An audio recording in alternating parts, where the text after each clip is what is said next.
नमस्कार. कथा संग्रह या YouTube चॅनल मध्ये तुमचं सहर्ष स्वागत. श्रोत्यांनो, या चॅनल वरती तुम्हाला नवनवीन कथा ऐकायला मिळणार आहे. या कथा तुम्हाला कशा वाटतात याबद्दल प्रतिक्रिया आम्हाला कमेंटद्वारे नक्कीच कळवायच्या आहेत बरं का. आणि त्याचसोबत व्हिडिओ जर आवडला तर व्हिडिओला एक छोटंसं लाईक करायचं आहे, शेअर करायचा आहे व्हिडिओ, आणि अशाच नवनवीन कथा ऐकण्यासाठी कथा संग्रह या चॅनलला सबस्क्राईब करायचं आहे. आणि हो, आठवणीने तुम्हाला बेल आयकॉन ऑन करायचं आहे. आम्ही जी कोणती नवीन कथा घेऊन येऊ त्याचं नोटिफिकेशन सर्वात पहिले आपल्याला मिळेल. तर मग चला ऐकूया आजची कथा. आज ऐकूया कथा तू ही रे माझा मितवा, लेखिका हर्षदा देशमुख. तू ही रे माझा मितवा भाग 3. खडूस न नेहमीप्रमाणे लव यू सोडून सगळं बोलला. जा, मीही बोलणार नाही. पाहू कुणाचा नाईलाज होतो न कोण अगोदर बोलतं ते. हिशोब मांडूया म्हणे खडूसेस्ट व्यक्ती. नाकावरचा लटका राग सांभाळत ती उठली आणि गाडीकडे निघाली. गाडी पुण्याच्या दिशेने निघाली. ऋतू वेदच्या समांतर बाजूच्या खिडकीजवळ होती. वेदशी नजर होणार नाही याची मुद्दाम काळजी घेत ती हेडफोन कानात टाकून बाहेर बघत होती. जरा वेळाने तिने डोळे मिटले. मिटलेल्या पापण्यांच्या आड सुद्धा वेद होता. एक गोड हसू ओठांवर तरळलं. धबधब्याजवळचे ते अलवार क्षण, चंद्राच्या समुद्राच्या गप्पात भिजलेले क्षण आणि डोळ्यांवर हळूवार टेकलेले त्याचे ओठ, हे सगळं एखाद्या गोड स्वप्नासारखं मनात विरघळत होतं. हे 2 दिवस कुठेतरी लपवून ठेवावे, अगदी त्या खडूसपासून सुद्धा. स्वतःला बजावत होती. विचारांच्या गुंत्यात हरवत तिचा डोळा लागला. ड्रायव्हरने ब्रेक लावला तसा एक झटका बसल्याने ऋतूला जाग आली. कुणाच्या तरी खांद्यावर आपण बिनधास्त विसावलो होतो ह्या विचाराने खजील होऊन झोपाळलेल्या डोळ्यांनी तिने शेजारी बघितलं. शेजारी वेदला पाहून ती जरा चपापली आणि सावरून बसणार तोच त्याच्या जॅकेटच्या शोबटनमध्ये तिचे केस अडकल्याने ते ओढले गेले. ती कळवली आणि त्याच्या इतक्या जवळ असण्याने ओशाळली देखील. रिलॅक्स, उठू नकोस, लाईट मी ट्राय. त्याने हळूवारपणे तिचे केस बाजूला केले. 2 स्टॉपपूर्वी तिच्या शेजारची सीट रिकामी झाली होती. गाढ झोपेत असणाऱ्या ऋतूचा सारखा तोल जात होता. सावरायला म्हणून तो येऊन बसला होता. विस्कटलेले केस जरा सारखे करत ती म्हणाली, सॉरी, खूप वेळ झाला का तुझ्या खांद्यावर डोकं ठेवून? खूप वेळ नाही झाला, खूप उशीर झाला. तिच्याकडे बघत तो म्हणाला. काय गोंधळून तिने विचारलं. काही नाही, असंच. तो माफक हसला. तसं लाजून नजर चोरत ती खिडकी बाहेर पाहू लागली. पोहोचू आता अर्ध्या तासात वाकडेवाडीला. ट्रॅफिकमुळे आधीच खूप उशीर झालाय. बाहेरचा अंदाज घेत तो म्हणाला. कंपनी थोड्या अंतरावर होती तसं टीम लीडरने पुढे येऊन ऋतूला विचारलं. ऋतूजा, गाडी पुढे स्वारगेट पर्यंत जाणार आहे. मी, वेदिका, पूर्वा आणि शीतल स्वारगेटला उतरणार आहोत. Would you like to come? तुलाही कंपनी मिळेल आणि पुढे केब किंवा रिक्षा मिळेलच, चालेल ना? Yes, no problem. ती पुढे बोलणार तसं तिला थांबवत वेद म्हणाला. Ashish, I am going to Bankwadi only. I will drop her and proceed. Don't worry. Yes, ती कसनुस हसत म्हणाली. Again, no issue. पाकलं यावर ग्रुपवर अपडेट करा, तो काळजीने म्हणाला. गाडी वाकडेवाडीला कंपनीजवळ थांबल्यावर ते उतरले. रस्ता बऱ्यापैकी शांत होता. हवेतला गारठा जाणवून येत होता.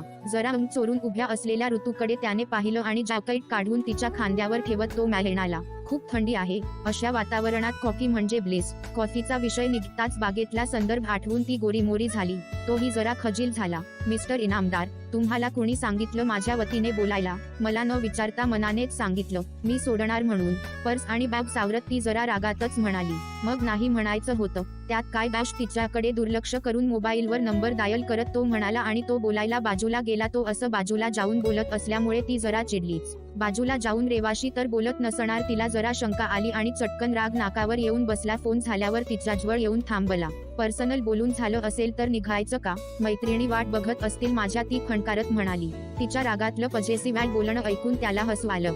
सारखी चिडचिड करून थकत नाहीस का तू? नाक जाम दुखत असेल ना तुझं? एवढा राग सांभाळता तिला चिडवायचा एकही क्षण त्याला सोडायचा नव्हता. वेद, बाईकवर कसं जाणार आहोत? 2 बेअर्स, त्यात हास कर. अवघड होईल रे. शी बाबा, उगाच थांबले. तो समोर खट्याळपणे हसत उभा होता. मला उशीर होतोय वेद, न तू हसतोय? ती चिडली आणि शेजारच्या भेप्सवर जाऊन बसली. समोरून आलेल्या गाडीच्या हेडलाईटचा डोळ्यात प्रकाश गेल्याने तिने डोळे बंद केले. गाडी त्यांच्या समोर येऊन थांबली. वेद गाडीजवळ गेला. गाडीत अभय होता. बाहेर येऊन त्याने वेदच्या पाठीवर जोरदार थाप मारली.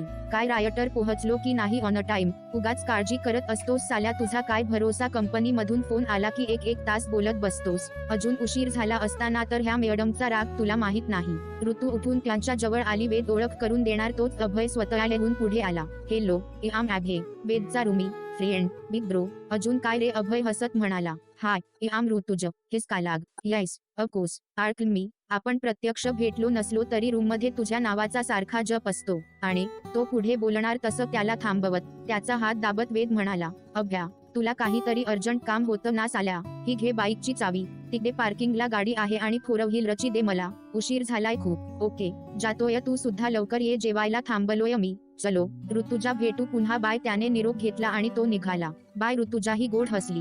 गाडीत सामान व्यवस्थित ठेवून वेदने गाडी सुरू केली आणि ते निघाले. अभय काय म्हणत होता? माझ्या नावाचा जप वगैरे? जरा रिलॅक्स होत तिने विचारलं. अरे तो काही विषय नाही, ते तू जाम डोक्यात जायचीस ना अगोदर. भांडखोर, चिटकी ते सांगत असेल तो. हो का, मी भांडखोर? ओ हॅल, वाव ग्रेट. आणि तू? विषय का as युजुअल चार्मिंग. तिच्याकडे जराही लक्ष न देता तो म्हणाला. ठीक आहे, तुझ्याशी तर बोलायलाच नको. रागावून खिडकी बाहेर बघत ती म्हणाली. तो फक्त हसला. गाडीत शांतता होती. बारीक आवाजात चालू असलेल्या FM चा सुद्धा आवाज नको म्हणून तिने त्याच्याकडे रागाने बघत तो बंद केला. हे रागाचे झटके रोजचेच असतात की अमावस्या पौर्णिमा? नाही म्हणजे काही फिक्स पॅटर्न आहे का? मी अशीच आहे आणि मला इतकाच राग येतो. नाकावर मघापेक्षाही जरा राग जास्तच होता. मग अवघड आहे बाबा. एक सुस्कारा सोडत तो म्हणाला. कुणाचं? मान नकारार्थी हलवत तिच्याकडे न बघता तो फक्त गोड हसला. काहीही विचारलं तरी अर्धवट उत्तर देतोस आणि हे असं डिंपल कोटेड हसतोस. बास, एवढंच येतं का तुला?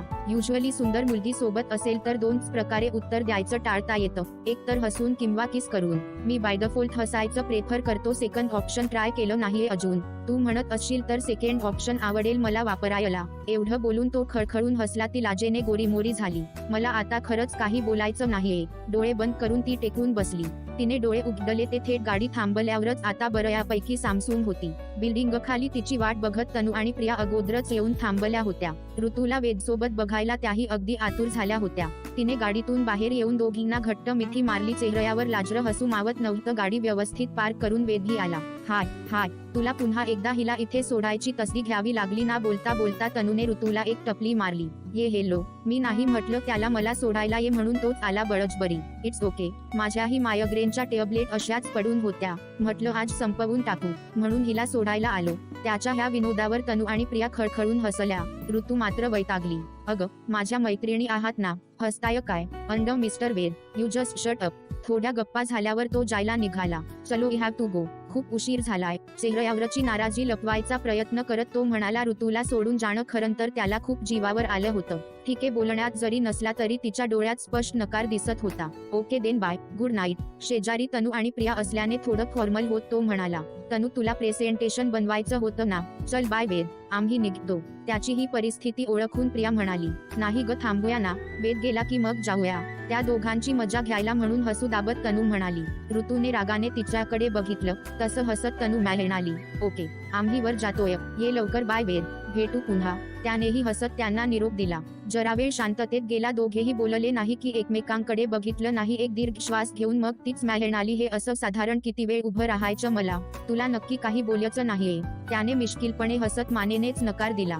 देन इट्स ओके, बाय, ती रागात म्हणाली आणि जायला म्हणून पाठमोरी वळली. थोडं पुढं गेल्यावर त्याची हाक तिला ऐकू आली. ऋतू थांब. त्याच्या तोंडून इतक्या प्रेमाने आलेली ऋतू ही हाक ऐकून तिच्या हृदयाची धडधड स्पष्ट ऐकू येईल अशी वाढली. त्याच्याकडून लव्ह यू ऐकायला तिचा प्राण कानात आला. चेहऱ्यावर एक सुंदर हसू तरळलं. तिने मागे वळून पाहिलं तसं तो म्हणाला. तिच्या चेहऱ्यावर हजार प्रश्न. If forgot to give you your bag म्हणत त्याने गाडीत मागे ठेवलेली तिची बॅग काढून दिली. Oh hi, thank you very much. तिने रागाने बॅग जवळ जवळ खेचली. बदमाश, रागाने पुटपुटत पुन्हा जराही मागे वळून न बघता ती गेटकडे निघाली. थोडं पुढं गेल्यावर थांबली आणि मागे वळून पुन्हा त्याच्याकडे आली. त्याला आनंद झाला. तिला गच्च मिठीत घ्यायची इच्छा त्याला झाली. त्याने जरा हात पसरवले. तसं जवळ आल्यावर तिने जॅकेट काढून त्याच्या एका हातावर ठेवलं. Thanks for the jacket. ते तुझ्यापेक्षा माझ्याकडे जास्त वेळ असतं. बाय. पोहोचल्यावर एक मेसेज कर. ती पुन्हा रागात निघून गेली. तोही मघाच्या त्याच्या वागण्यावर ओशाळला. तिला रागाने असं निघून जाताना पाहून त्याला हसू अनावर झालं. मोबाईलमध्ये तिला नकळत घेतलेल्या एका फोटोकडे पाहून तो म्हणाला. ये चिडू, तुला माहित नाही माझं किती प्रेम आहे तुझ्यावर. वेळ आल्यावर सांगेन. गेल्या 2 दिवसातला ऋतूच्या अवतीभोवती गुंफून संपलेला प्रत्येक क्षण आठवतच तो रूमकडे निघाला. ऋतुजा काय नाराज आहेस ग? आम्ही किती एक्साइट होतो. 2 दिवसात काय काय झालं ते ऐकायला तू मॅलेटलीस की आल्यावर सविस्तर सांगेन. आणि आता तो गेल्यापासून गालांचा फुगा करून बसलीय यार. आता फटके पडतील. बोलली नाहीस तर पटकन बोल. कोण लव्ह यू बोललं अगोदर? प्रिया आणि तनू तिला घेरून बसल्या होत्या. गेल्या 2 दिवसात तिथे काय झालं हे त्यांना सविस्तर ऐकायचं होतं. प्रियू काय सांगू, त्याने मला इतकं कोड्यात टाकलंय ना. खडूस हलकट. 2 दिवसात त्याचं किती प्रेम आहे ना ते सगळं कळलंय मला. पण लव्ह यू एवढं बोलून कन्फेस तर करायचं ना. तर नाही. रायटर साहेबांना डायलॉग मारायचे आहेत. फोरहेड किस घ्यायचं. माझी काळजी करायची. फक्त लव्ह यू तेवढं बोलायचं नाहीये शहाणा. ती वैतागत म्हणाली. ठीक आहे ग, लव्ह कन्फेशन इतकं महत्वाचं नाही. प्रेम असणं गरजेचं. प्रिया जरा समजुतीने म्हणाली. प्रिया तिथे आम्ही एकटे होतो म्हणून तो इतका फ्री होता. पण आता उद्या जेव्हा पुन्हा कंपनीत जाऊ तेव्हा ते 2 माकडं असतील ना त्याच्यासोबत. तेव्हा बघ किती परक्यासारखा वागेल तो. मी कुठल्या हक्काने त्याला जाब विचारायचा मग? म्हणून मला कन्फेशन हवं त्याच्याकडून. एक काम कर, मेक हिम जेलस. नॅट दाबलं की बरोबर तोंड उघडेल. तनू लागलीच म्हणाली. हाव, उद्या त्याला इग्नोर कर. आरुष सोडून असं कुणी आहे का ज्यांच्याशी तू छान छान बोलू शकशील जेणेकरून तो जलस होईल? आता असं कुणी लक्षात येत नाहीये पण ते मी करू शकेन. यस, तेच करायचं. तू भेटली नाहीस, दुसऱ्याला भाव दिला ना मग त्याची चिडचिड होईल. मग गपचूप कबूल करतो की नाही ते बघ. जिंकल्याच्या आविर्भावात तनू म्हणाली. तिघीही मग खळखळून हसल्या. आता मात्र खर्च कॉफीची गरज आहे ह. डोळे मिचकावत तनू म्हणाली आणि पुन्हा ऋतूला चिडवून दोघींनी बेजार केलं. गारठलेली रात्र, बाहेरून येणारा गुलबक्षीचा मन सुवास आणि मिटलेल्या पापण्यांचा आटतो. आपलासा कुणीतरी एका प्रेमात पडलेल्या व्यक्तीला अजून काय हवं होतं? ठरल्याप्रमाणे ती उशिराने ऑफिसला आली. टी ब्रेकला तिने उगाचच जायचं टाळलं. ऋतू दिसली नाही म्हणून वेद अस्वस्थ होता. त्याचं लक्ष सारखं आजूबाजूला जात होतं. तिचा ग्रुप होता पण ती दिसत नव्हती. साल्या साक्षात 2 दिवसांनी भेटतो आहे पण लक्ष नाही आमच्या बोलण्याकडे. तुझं काय सीन आहे बॉस? जय ओरडलाच. रेवा मात्र शांतपणे चहा घेत होती. कुठे काय, मी जस्ट बघतोय. ती आलीय का? ती जयने रोखून विचारलं. ऋतुजा? हो ना, रेवा अगदी शांतपणे बोलली. ऋतुजाबद्दल रेवा हे असं शांततेत बोलली हे बघून दोघांनाही आश्चर्य वाटलं. हो, आज तुमच्यासमोर एक कन्फेस करायचं मला. तहात यू लव्ह ऋतुजा राईट? पुन्हा अगदी चेहऱ्यावर छान हसू ठेवत रेवा म्हणाली. वेदला तिचा ऋतूप्रती बदलेला हा ॲटिट्यूड बघून खूप हायसं वाटलं. तो खुश झाला. Yes, my first and last love. ती कयासत घालवलेले हे 2 दिवस माझ्या आयुष्यातले सगळ्यात सुंदर दिवस होते यार. तिलाही समजलं खरं तर, पण मी अजून तिला प्रपोज केलं नाहीये आणि हे मला तुम्हाला असं भेटून सांगायचं होतं म्हणून फोनवर जास्त उत्तरं दिली नाहीत. जय अगदी उसनं हसू आणत म्हणाला. गुड, हे अगदीच शॉकिंग वगैरे नाहीये. तरी कशी सुचली ही कुबुद्धी? सॉरी सुबुद्धी तुला. ये साल्या नीट बोल ना. वेद चिडून म्हणाला. गाईज शांतता. But I am very happy for you. मग कधी आणि कसं प्रपोज करणार आहेस? तिला आमची काही मदत हवी का तुला? ती समजुतीच्या सुरात म्हणाली. तिच्याकडे एक जळजळीत कटाक्ष टाकत जय म्हणाला. ये बाई बरी आहेस ना? तो ऋतुजाबद्दल बोलतोय, कळतंय का तुला? हो मग, माझ्यासाठी माझ्या बेस्टीचा आनंद महत्वाचा, तिची दुश्मनी नाही. वेदच्या पाठीवर हलकेच थोपटत ती म्हणाली. ये साक्षात बिंदोक्षिक काहीतरी याला म्हणतात ट्रू फ्रेंड्स. चायला नाही तर तू. ओके, बाकीच्या गोष्टी नंतर बोलू. आता मॉर्निंग मीटिंगला जायचं. मी पळतो. ब्रेकमध्ये भेटूया.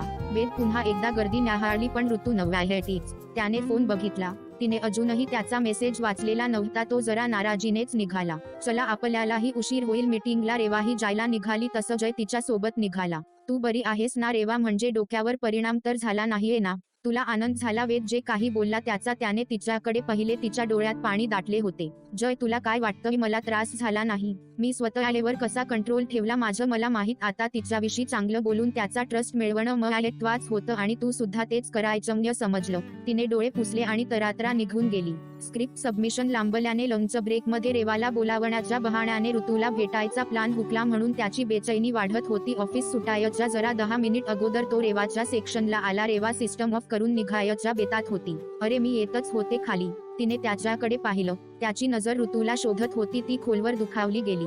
त्याने पाहिलं ऋतू जागेवर नव्हती. त्याच्या फोनला मेसेजला काहीही उत्तर तिने आज दिलेलं नव्हतं. त्याची चलबिचल वाढली. ओ हाय, सॉरी तू तिला भेटायला आला असशील नाही? पण अरे बराच वेळ झाला ती जागेवर नाहीये. फायनान्सचा तो अक्षय आहे ना, त्याच्यासोबतच गेली त्यांच्या सेक्शनला. अगदी साळसूदपणे ती म्हणाली. आर यू शोर? जरा चिट्टच तो म्हणाला. शोर वगैरे नाही ह.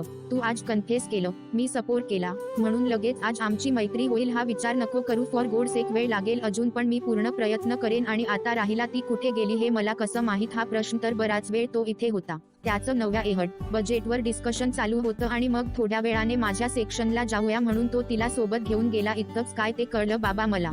So nice of you Revu. You take your time for friendship. Trust me, there will be no burden from my side. O H that's great. चल निघूया का, तिने आनंदाने विचारलं. ऍक्च्युली मलाही फायनान्सला रिपोर्ट करायचा आहे, तेव्हा मी जाऊन येतो. आणि ती स्टुपिड आज मला दिसली सुद्धा नाही येसो. डॅश तो गोड हसला. तशा त्याच्या डिंपल उजळल्या मनातला राग अत्यंत कसोशीने दाबत खोटं हसू आणत ती म्हणाली, of course you should go. Bye. Sorry there bye. डोळे मिचकावत तो म्हणाला आणि निघाला. तिच्या डोळ्यात संताप दाटून आला. डोळ्यातून घळघळा पाणी वहायला लागलं. डोळे पुसून ती तिरमिरीत निघाली. वेद अक्षयच्या क्युबिकला गेला तेव्हा ऋतू पाठमोरी होती. कसल्याशा डिस्कशनमध्ये दोघे गुंग आहे हे पाहून तो जागेवरच थांबला. ऋतूची नजर जरी समोर असली तरी तिचे कान सारखे पावलांचा कानोसा घेत होते. वेद नक्की येईल हे तिला माहित होतं. वेदला आलेलं पाहून अक्षय म्हणाला, wait just wait for 5 minute, our discussion is about to end. ती आता तरी वळून बघेल अशी त्याला अपेक्षा होती, पण ती वळली नाही. त्याच्या कपाळावर आठ्या वाढल्या. त्याने फोन काढला. डोळे स्क्रीनवर असले तरी कान पूर्ण त्या दोघांच्या बोलण्यावर होते.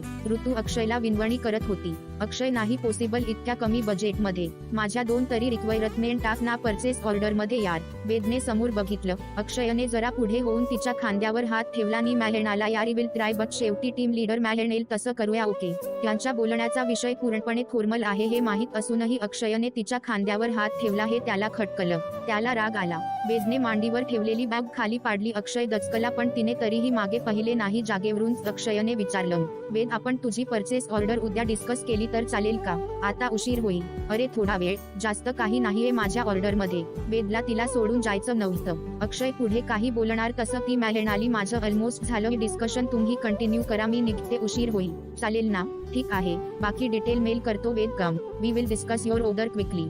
ती उठली. सोट येल्लो शर्ट आणि ग्रे ट्राउजर, पुसट झालेली लिपस्टिक आणि काजळ त्याच्याकडे अजिबात न बघता तिने पर्स उचलली आणि ती निघून गेली. आता त्याला अक्षय समोर बसून डिटेल्स देण्यात काही रुपये नव्हता. त्याची चुळबुळ वाढली. अजून 1 मिनिट सुद्धा उशीर झाला तर ऋतू निघून जाईल म्हणून याची अस्वस्थता वाढली. काहीही विचार न करता त्याने बाग नाद्याला लावली. Akshay actually suddenly remember on important word. Sorry यार. एवढं घाईघाईत बोलून तो पळत बाहेर गेला. What the Hale.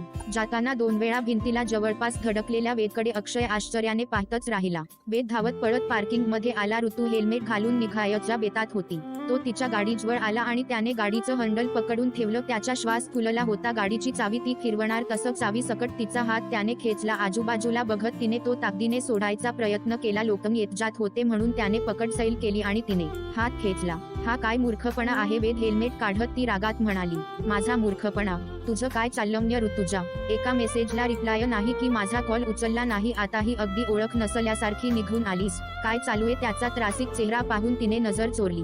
Today I was little busy. Well, इतकी बिझी की एकदाही तुला मला भेटावं असं वाटलं नाही. इतके मेसेजेस केले, एक रिप्लाय करावासा वाटला नाही. मला ते एवढं गरजेचं नाही वाटलं वेद, आणि ह्यापूर्वी सुद्धा आपण काही रोज भेटत नव्हतो. न मेसेजिंग होतं. आता का अचानक असं एक्सपेक्ट करतोय? त्याच्याशी जमेल तितकं तुटकपणे बोलायचा प्रयत्न करत ती म्हणाली. तिच्या ह्या उत्तराने तो जाम चिडला. ती न दिसल्याने सकाळपासून होणारी त्याची तगमग, अस्वस्थता आता तो लपवू शकला नाही. त्याने तिचा चेहरा धसमुसळेपणाने स्वतःकडे वळवला. हे सगळं मुद्दाम करतेयस ना? तुला माहित होतं तू दिसली नाही तर मला त्रास होईल. माझी तगमग बघायची होती तुला, हो ना? त्याचा हा अवतार पाहून ती जरा घाबरली. सकाळपासून त्याला बघायला, भेटायला, त्याच्याशी बोलायला तीही तेवढीच अधीर झाली होती. पण त्याच्याकडून रागात का असेना प्रेमाची कबुली तिला घ्यायची होती. जरा धीर एकवटून ती बोलली, अजिबात नाही. एक दिवस भेटलो नाही, बोललो नाही तर तुला असा काय फरक पडतो?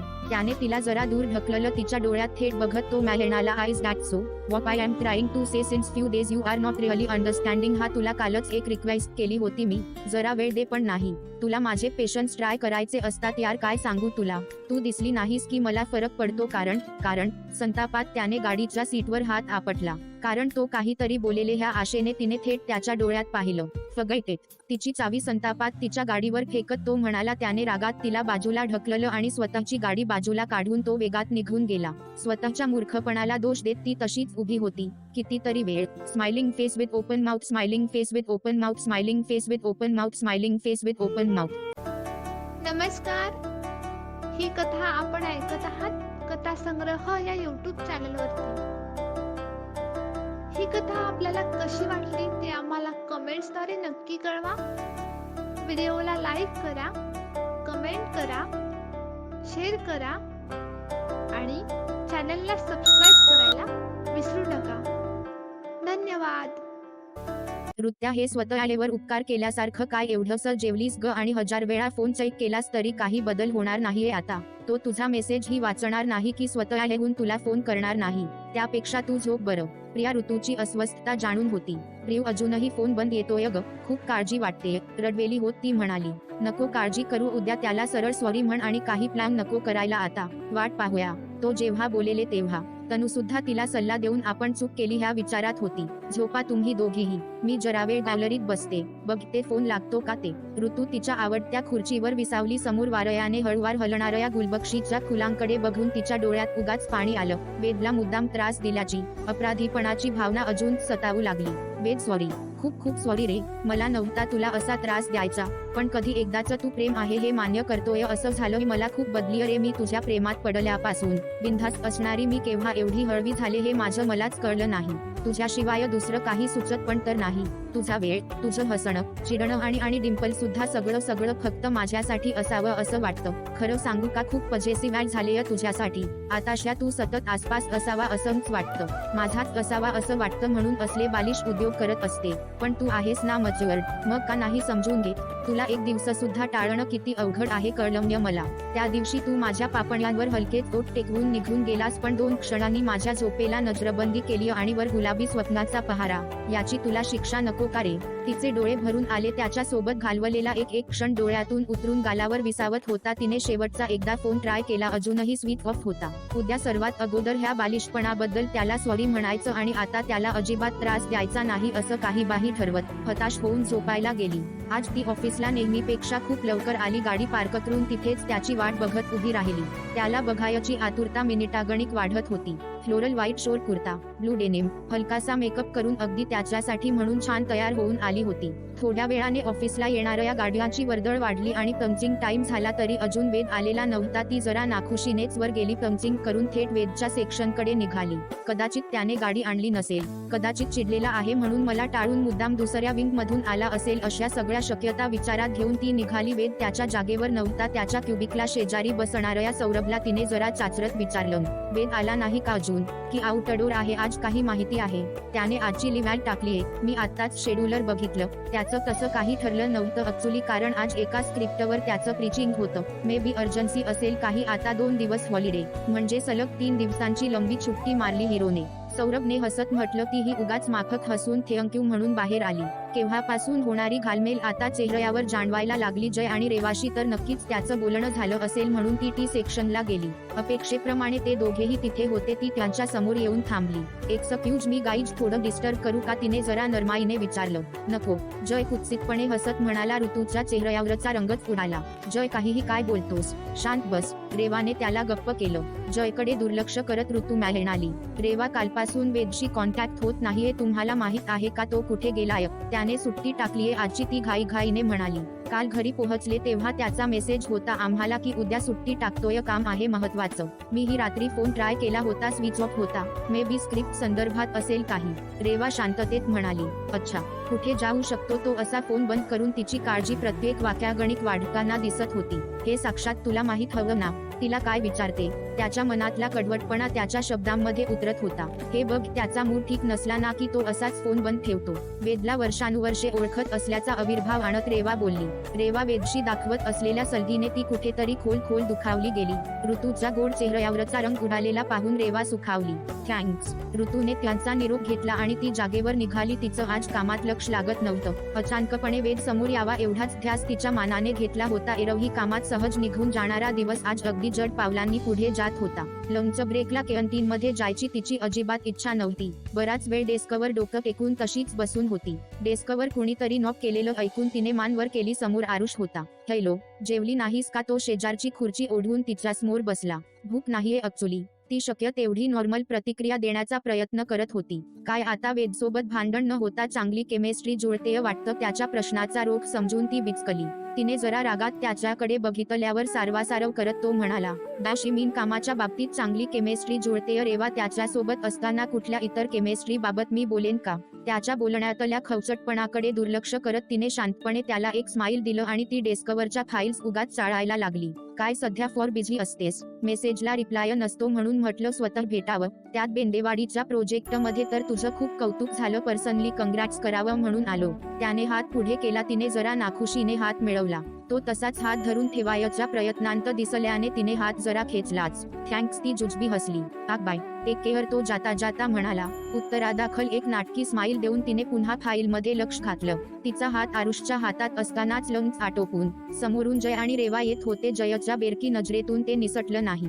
तो रेवाला तिथेच जरा थांबवून म्हटला, बघ, म्हणून ही साक्षात माझ्या डोक्यात जाते. आता एक दिवस वेद नाही तर लगेच आरुषच्या हातात हात घेऊन गप्पा करत बसली. मे बी हे दोघं लंचला बाहेर एकत्र जाऊन आलेत. नॉनसेन्स. जय, खरंच यार, वेद मूर्ख आहे. त्याला हे सांगितलं तरी पटणार नाही. ही नक्की फसवेल वेदला, ती ही कुजबुजत म्हणाली. कामाच्या घाई गडबडीत दिवस पुढे जात होता तर इतक्या गर्दीत असूनही खूप एकटे आहोत आणि हा दिवस केव्हा संपतोय ह्या विचाराने ऋतू बैचेन होती. ऑफिस सुटायच्या थोडा वेळ अगोदर मात्र काहीतरी आठवल्यासारखी ती घाईघाईत एचआरकडे गेली आणि वेदचा फोन स्विच ऑफ येत असून त्याचा घरचा नंबर किंवा अल्टरनेट नंबर मिळेल का हे विचारून बघितलं. त्यानेही लगेच एक लँडलाईन नंबर दिला. तो औरंगाबादचा होता. दिवसभर अस्वस्थ असलेल्या मनाला थोडा दिलासा मिळाला. इतर कुणालाही माहीत नसेल पण घरी नक्की माहीत असेल तो कुठे. मनाला दिलासा देत ती थोडी शांत झाली. ऑफिस सुटल्यावर लगबगीने ती पार्किंगमध्ये आली. फोन करावा की नाही, काय बोलावं, काय विचारावं ह्या गोंधळात तिने नंबर डायल केला.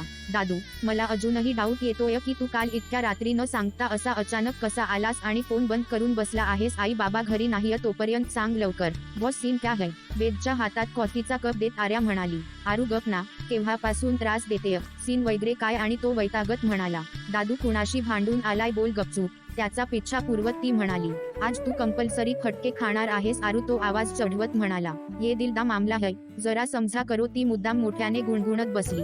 तिच्याकडे रागाने एक उशी फेकत तो म्हणाला, तू गेलीस आता. ती उशयांचा मारा चुकवायला म्हणून धावली. तेवढ्यात लँडलाईनची रिंग वाजली म्हणून ती ओरडली. दादू, टाइम प्लीज, नो चिटिंग, मला फोन घेऊ दे. हेलो. आर्याने फोन घेतला. हेलो, इनामदारांच घर ना? पलीकडून विचारणा झाली. हो, कोण हवं आहे आपल्याला? आरू गोंधळात पडली. मी ऋतुजा, मिस्टर वेद यांची कलीग आहे. ऍक्च्युली त्यांचा मोबाईल कालपासून बंद येतोय आणि खूप महत्वाचं काम आहे. तुम्ही सांगू शकाल का ते कुठे आहेत किंवा मोबाईल बंद का आहे? काय बोलायचं, कसं विचारायचं ह्या सगळ्या गोंधळात आवाजात कितीही सहजपणा आणायचा तिने प्रयत्न केला तरी काळजी लपत नव्हती. ऋतुजा, वेद दादा ना? ती काही बोलणार तसं वेदने फोन कट केला. सकाळपासून असलेली चेहऱ्यावरची मरगळ जाऊन छान हसू पसरलं आणि त्याने विचारलं, कोण होतं पलीकडे?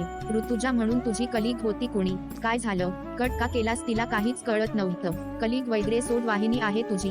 गालावरच्या खळ्या उजळून निघाल्या होत्या. काय सांगतो दादू? इन्युएट. अच्छा, म्हणजे राजे रागावून निघून आलेय तर? मला फोटो दाखव आत्ताच्या आता. अगदी खुश होऊन ती म्हणाली. त्याने मोबाईल मधला तिचा एक फोटो आरूला दाखवला. तशी ती अजून खुश झाली. ते सोड, सांगतो सगळं नंतर. मला माहितीये ती लगेचच पुन्हा फोन करेल तेव्हा की सांग दादा घरीही आला नाहीये आणि डोंट वरी, तो काही लिहित असेल तर 4 दिवस फोन बंद ठेवतो, कळलं का रे? छळतोय तिला असं? मी खरं खरं सांगणार आहे आरू, तुला शपथ आहे? सांगितलं तेवढं कर. त्याच बोलणं संपत नाही तोच पुन्हा फोनची रिंग वाजली. हेलो. कट झाला मघाशी फोन. तुम्ही काहीतरी सांगत होता, ऋतुजा म्हणाली. हो, मी आर्या बोलतेय, त्याची यंगर सिस्टर. ते काय आहे ना दादा तर घरी नाही आला आणि डोंट वरी, तो फोन बंद ठेवतो 4 दिवस. स्क्रिप्ट लिहित असेल तर? काही महत्वाचं काम होत का? नाही म्हणजे मला काही कळलं तर मी सांगेन. ती वेद करत असलेल्या प्रॉम्प्टिंगला अनुसरून बोलायचा प्रयत्न करत होती. त्याचा मित्राला किंवा रूममेटला विचारून मला सांगशील का तो कुठे येते? माझा नंबर लिहून घे आणि मेसेज करून कळवलं तरी चालेल. ती अधिकच काळजीत पडली होती. हो, दे नंबर, मी करेन. तुला काही कळलं तर? तिने नंबर दिला. आर्याने लिहून घेतला. नक्की करशील ना? मी वाट बघतेय. हो, आई बाबा घरी आले की विचारून सांगते. ओके, काळजी करू नको. मी वाट बघतेय, प्लीज नक्की सांग. तिचा जडावलेला आवाज आर्याला समजला. तो नक्की ठीक असेल, काळजी करू नको. I will call you back. Bye bye. आर्याने फोन ठेवून रागात मारक्या नजरेने वेदकडे बघितलं. तो पायावर पाय ठेवून हसत आर्याच बोलणं ऐकत होता. तिने रागाने त्याला एक फटका मारला. ऋतूचा नंबर सेव्ह करून तिला हेलो मेसेज पिंग केला. आरू, लागतंय ना? तो ओरडला. दादू का त्रास देतोय तिला? ती किती पेअनिक झालीय माहितीये तुला? 2 मिनिट अजून बोलली असती ना तर रडली असती. का करतोय असं? काय झालं? मला नाही आवडलं हे. ती रागात गाल फुगवून बसली. आरू लंबी स्टोरी है ये, फुर्सत मैं बताऊंगा. आता ऐक, तिला थोड्या वेळाने फोन करून सांग दादा घरी आलाय. तिनेही काही कमी छळलं नाहीये मला काल. हलकट आहेस तू. आईला सांगते बघ, तुझ्या सुनेला त्रास देतोय ते त्याला चिडवत ती म्हणाली. तिचं बोलणं चालू असतानाच त्याची आई घरात आली. हातातली पर्स बाजूला ठेवत म्हणाली, आर्या कुणाच्या सुनेला त्रास होतोय. वेद आईसाठी पाणी आणायला गेला. आईच्या गळ्यात हात टाकून ती म्हणाली, अगं तुझ्या सुनेला काय. समोर पाणी घेऊन आलेल्या वेदकडे बघत ती म्हणाली, अगं म्हणजे हा मला असं मारत असतो येता जाता. मी आहे ग गरीब, पण तुझी सून का मार खाईल, तिला त्रास होईल ना. हसू दाबत ती म्हणाली, आरू का ग छळतेस त्याला. मी तर छान सून आणणार आहे बघ. वेदकडे मायेने बघत ती म्हणाली, मासाहेब कष्ट घेऊ नये, ती जबाबदारी पेलायला आम्ही समर्थ आहोत. डोळे मिचकावून तो म्हणाला, ल बाडा, कुणी असेल तर लवकर सांग, नाही तर आम्ही इकडे लोकांचे आमंत्रण स्वीकारायचो. त्या जरा गोंधळून म्हणाल्या, आई खूप भूक लागलीय, तू मला पटकन काहीतरी दे तुझ्या हातचं. काय लग्न वगैरे. तो विषय बदलवत म्हणाला, हो हो मार मस्का आईला. मागे हसू लपवत आर्या म्हणाली. तिच्या ह्या वाक्यासरशी दोघांची पिलो फाईट पुन्हा चालू झाली. मुलांच्या दंग्याकडे हसून दुर्लक्ष करत त्या किचनमध्ये गेल्या. ऋतूने आर्याचा नंबर सेव्ह तर केला होता आणि आता प्रत्येक नोटिफिकेशनला मोठ्या आशेने ती फोन चेक करत होती. तिची अस्वस्थता वाढत चालली होती. ती जरा वेळ डोळे मिटून पडली. ऋतू, तू हे जे वागतेय ना ते तुला पटतंय का. काल रात्री नावाला जेवलीस, आता स्वयंपाक काय करायचा विचारतेय तर जेवायचं नाहीये मॅलेंटेस, आणि आम शोर तू लंच सुद्धा केलं नसेल. उपाशी राहणं हे सॉल्युशन नाहीये ह्या प्रॉब्लेमचं. मी सरळ घरी फोन करून काकूंना सांगणार आहे. कालपासून वेदच्या विचाराने पार सुकून गेलेल्या ऋतूला प्रिया ओरडलीच. तिच्याकडून काहीच प्रतिसाद आला नाही म्हणून प्रिया तिच्याजवळ गेली. तिचा डोळा लागला होता. फोन तिच्या हातातच होता. तने बघ, हे वेड कोकरू झोपून गेलं, चेहरा पार सुकून गेलाय. हे असं असतं. प्रेमात लोकं वेडी होतात ती अशी. तिच्या केसांवरून हात फिरवत प्रिया बोलली. तनूने तिच्या हातातून फोन काढून घेतला. ती तो टेबलावर ठेवणार तसा तो वाजला. ऋतूची झोपमोड नको म्हणून तिने तो सायलेंट केला. फोनवर वैद्यसिस असं नाव दिसल्यावर मात्र तिने तो पटकन उचलला. हेल्लो हेल्लो ऋतुजा, दादा इकडे घरी आलाय. त्याचं काम चालू आहे म्हणून फोन बंद असणार आहे त्याचा, आणि तुला जे ऑफिस वर्क बद्दल बोलायचं होतं ना ते तो ऑफिसला आल्यावर डिस्कस करू असं मॅलेटला आहे. तिने पढवलेल्या पोपटासारखं एकादमात सांगून टाकलं. वेद तिथेच बसून होता. फोन स्पीकरवर होता. ऋतूची प्रतिक्रिया ऐकायला, त्याही पेक्षा तिचा आवाज ऐकायला वेद ही तेवढाच बेचैन होता. काहीतरी मनात ठरवून तनू म्हणाली, दाऊश, hello, thanks dear for information. मी तिची फ्रेंड बोलतेय तनू. माझा प्लीज एक महत्वाचा निरोप वेदला देशील का. मी माझा नंबर तुला व्हॉट्सअप करते. त्याला सांग की ऋतूला नको पण तनूला तरी फोन कर, खूप महत्वाचं आहे. सांगशील ना. हो सांगते. आरूने कन्फ्यूज होऊन फोन ठेवून दिला. दुसऱ्या मिनिटला तिचा फोन वाजला. ऋतूच्या मोबाईलवरून तिने आर्याला स्वतःचा नंबर पाठवला. वेद ही विचारात पडला. त्याने तनूचा नंबर सेव्ह करून घेतला. बराच वेळ कॉल करू की नको. ऋतू मुद्दाम तनूला तर बोलायला लावत नसेल ना. तोही गोंधळला. पण कॉल ताणून ठेवण्यात अर्थ नाही म्हणून थोड्या वेळाने त्याने तनूला फोन केला. हॅलो, ती आय न्यू बोल. काय झालं कोरडेपणाने त्याने विचारलं. वेद, काय झालं तुम्हा दोघांना का असे वागतात रे. काय चालूय, जीव घेणार आहात का एकमेकांचा. तनू रडवेली होऊन म्हणाली, एक मिनिट, तुझा आवाज असा काय येतोय, काय झालं. ऋतू ठीक आहे ना. तो प्रचंड अस्वस्थ झाला. तुझा फोन बंद येतोय. तू कुठे हे कळत नाहीये म्हणून जेवायचं सोडलं. तिने कालपासून मूर्खाने एक घास खाल्ला नाहीये. आमचं ऐकत नाहीये. काल रात्री तर सारखी रडत होती. पार सुकून गेली. एका दिवसात काय भांडायचं ते समोर भांडणार आहोत. एकाला कन्फेस करायचं नाहीये, एकाला कन्फेशन ऐकल्याशिवाय पुढे जायचं नाहीये. काय खेळ लावलाय. तिचा आवाज वाढला. ती I knew see I am very sorry. ती मूर्ख असं काही करेल याचा मी विचारच केला नाही. You just take care of her. मी आता निघतोय. 12-12:30 पर्यंत तिथे पोहोचतो. You just take care. यार वेद, आता तू वेडेपणा करू नको. धावपळ करत येऊ नको. तू फक्त तिच्याशी बोल आणि तिला जेवायला सांग. त्याच्या ह्या स्टँडने ती अजून घाबरली. नाही नको, मला आता फॉर गिल्टी वाटतं. मूर्ख आहे ग ती. मागच्यासारखी आजारी पडली म्हणजे माझ्या लक्षात आलं नाही. ठीक आहे, आता बोलण्यात वेळ घालवायला नको. मी बाबांची फोर व्हीलर आणतोय. काळजी करू नको. Always drive responsibly. डोंट वरी. थांबू नको. आता मला फक्त तिला बघायचं. त्याने फोन ठेवला. तनू डोक्याला हात मारून बसली. काय ग, काय म्हणाला. इतकी का टेन्स दिसतेय. प्रिया तिच्या चेहऱ्यावरची काळजी वाचत म्हणाली. अगं काय बावळट आहेत ही दोघं. तो आता निघालाय औरंगाबादहून, म्हणजे त्याला इथे यायला 12:30 होणार. ऋतूला सांगितलं तर ती अजून कशी रिॲक्ट होईल माहित नाही. दोघीही हदबुद होऊन बसल्या. वेद आला तर जेवण तयार हवं म्हणून त्या उठल्या आणि स्वयंपाकाची तयारी करायला लागल्या. तनूने परमिशनसाठी बोलून घेतलं. मनावरचं दडपण खूप वाढलं होतं. ऋतुजा अजूनही झोपलेली होती. बाबा, मी गाडी घेऊन जातोय पुण्याला. नेक्स्ट वीकेंडला घेऊन येईल. वेद बॅग खांद्याला लावत म्हणाला. घेऊन जा, पण वेद जाणं खर्च गरजेचं आहे का. सकाळी गेलो तर नाही चालणार का? असं एक दिवसासाठी का धावपळ करत येतोस रे बाबा? काळजीने म्हणाले. अरे आता कुठे निघालास? उद्या जा की सकाळी सकाळी. रात्रीची नको बाबा गाडी चालवू, सीमाताई काळजीने म्हणाल्या. आई, पहिल्यांदा जातोय का मी? मागच्या वेळी 9 वाजता गेलो होतोच ना. खूप महत्वाचं काम आहे ग आई, मी अगदी सावकाश जाईल, काळजी नको करू. त्याने आईला एक मिठी मारली. तुला भूक लागली होती ना, टिफिन देते तुला, पोहोचल्यावर खाऊन घे. वेद ऐकणार नाही हे पाहून त्या लगबगीने किचनमध्ये गेल्या. आरूने त्याला पाणी दिलं आणि त्याच्या कानात कुजबुजत म्हणाली, दादू काय झालं वाहिनीला? तिला त्रास देऊ नको ना रे. तू गप्प बस आणि जरा आईला अजून काही सांगू नको. मी सांगेन बरोबर वेळ आल्यावर. कळलं ना? तिचे गाल ओढत तो म्हणाला. हो रे कळतं मला, लहान आहे का मी? गाल चोळत ती म्हणाली. ओके, काळजी घे दोघांची. तो हसत म्हणाला. नीट सावकाश जा रे, ती काळजीने म्हणाली. आईने दिलेला टिफिन व्यवस्थित ठेवत त्याने गाडीचं दार लावलं. जाताना डिझेल भरून घे रे आणि सावकाश जा. फोन कर पोहोचलास की जमेल तशा सूचना प्रत्येकाकडून येत होत्या. त्याची गाडी बंगल्याबाहेर निघाली आणि हळूहळू दिसेनाशी झाली. तो गेलेल्या वाटेकडे तिघेही कितीतरी वेळ बघत उभे होते. ऋतूला जाग आली तेव्हा तिला प्रचंड थकवा जाणवत होता. प्रिया, तनू स्वयंपाक उरकून शांत बसून होत्या. अरे तन्या, प्रियू इतक्या शांत का आहेत? डोळे चोळत ती म्हणाली. ऋत्या उपचल, फ्रेश हो आणि थोडं खाऊन घे. तू खूप जीवाला घोर लावते यार, प्रिया वैतागत म्हणाली. प्रियू का ग चिडते? आणि आज माझी स्वयंपाकाची टर्न असताना का नाही उठवलं मला? आणि मी काय घोर लावतेय जीवाला? मला नाहीये भूक, नाही होतं माझी इच्छा. बेडवरून उठत ती म्हणाली. डोळ्यासमोर अंधारी येत असूनही ती हट्टाला पेटली होती. स्वयंपाक करायला काही स्टॅमिना ठेवलाय का आपण मॅडम? कालपासून काय चाललंय तुझं बघतोय आम्ही. प्रियू, ह्या 2 मूर्खांना काय करायचं ते करू देत, आपण जेवून घेऊ, तनू चिडून बोलली. 2 मूर्खांना जाता जाता ऋतूने आश्चर्याने विचारलं. म्हणजे तो फोन न उचलणारा एक मूर्ख आणि एक तू? ती जरा सावरत म्हणाली. फोनचा विषय निघताच ती मागे फिरली आणि फोन शोधायला लागली. ओ हाय नो, आर्या फोन करणार होती, मी कसं विसरले.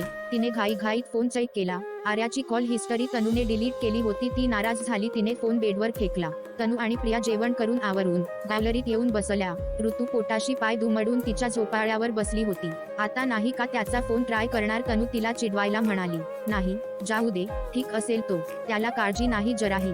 तिचे पुन्हा डोळे भरून आले. आता रडू नको, पोटात काही नाहीये आणि सारखी रडतेय, प्रिया रागवत म्हणाली. इतकं चिडायचं का ग एखाद्याने? फोन बंद करून बसायचं 2-2 दिवस. काय म्हणे तर स्क्रिप्ट लिहत असेल. हाच एकमेव महान लेखक आहे जगात ज्याला मोबाईलचा इतका त्रास होतो. डोळे पुसत ती म्हणाली. ये रुदाली, बस यार आता वेदपुराण, आपण मूवी बघायचा पीसीवर, तुझा फेवरेट. प्रियाला तिने हळूच डोळा मारला. ये हो, आज ऋतूचा फेवरेट मूवी बघायचा. प्रियाने री ओढली. आता ह्या दोघींचा मूड खराब करायला नको म्हणून ऋतू हो घेतली. ओके, पण तू 1 कप तरी दूध घ्यायला हवं. ठीक आहे, म्हणून ती किचनमध्ये गेली.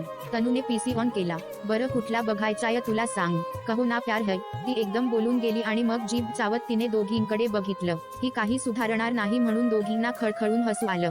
बघ इथंही हेच आहे ऋत्याचं, कहो ना प्यार है म्हणे. अगं वेडाबाई, प्यार आहे म्हणून तर इतक्या रात्री. प्रिया बोलणार तोच तनूने तिचा हात दाबला. इतक्या रात्री काय? ऋतूने गोंधळून विचारलं.